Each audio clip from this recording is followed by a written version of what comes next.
Imagine waking up one morning to find an 8-ton, 45-foot sperm whale washed up on your local beach. That's exactly what happened in the small coastal town of Florence, Oregon, on November 9th, 1970. A dead giant had appeared, and with it, a problem of colossal proportions. What do you do with an 8-ton decaying whale? That was the question plaguing local authorities. The smell was becoming a serious issue. A thick, putrid scent that hung over the town. The Oregon Highway Division of all departments was put in charge. They had no whale disposal handbook, so they started brainstorming. Could they bury it? No. The tide would just dig it back up. How about cutting it into pieces? That sounded slow, messy, and frankly, pretty grim. Towing it back out to sea seemed like a good idea, but there was a high chance the currents would just bring it right back to shore. They needed a solution that was fast, efficient, and permanent. And then, someone had an idea that was, shall we say, explosive: dynamite. The logic, if you can call it that, was to obliterate the whale into bite-sized pieces for scavengers like seagulls. The problem would literally vanish into thin air, or at least into the stomachs of hungry birds. George Thornton, the highway engineer in charge, was an expert with explosives for clearing rock, but a whale? This was new territory. He admitted he wasn't sure how much dynamite to use, so they made a judgment call. Let's use half a ton, 20 cases of dynamite. Their reasoning? Better to use too much than too little.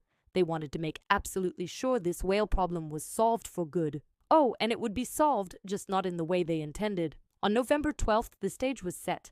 It felt less like a public works project and more like a town spectacle.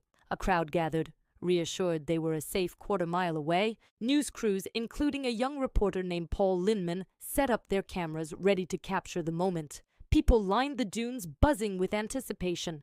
At 3:45 p.m., the countdown finished and the plunger was pushed. The explosion was magnificent. A deafening boom roared across the beach, and a monumental column of sand, water, and whale shot hundreds of feet into the sky. For a split second, it seemed like the plan had worked. The whale was gone, but what goes up must come down. And what came down was not a fine mist of whale bits. It was a grotesque rain of blubber.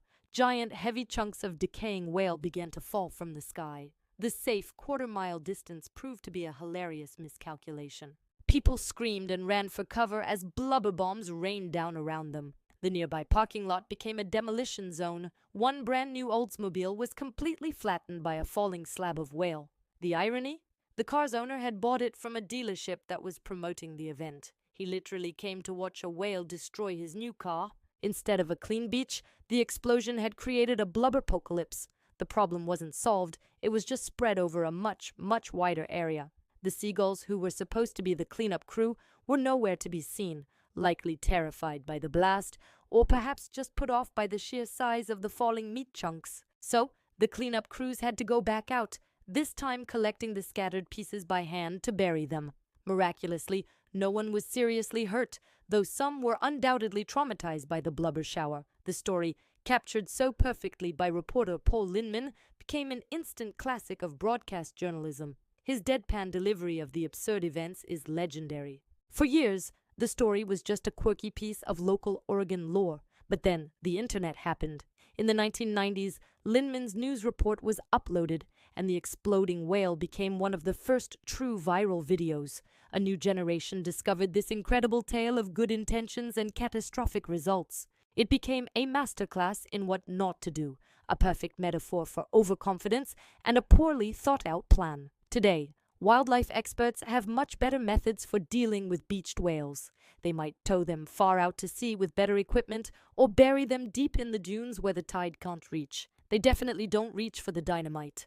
The exploding whale of Florence, Oregon remains one of history's most bizarre and hilarious failures. It's a powerful reminder that sometimes the most dramatic solution is the absolute worst one.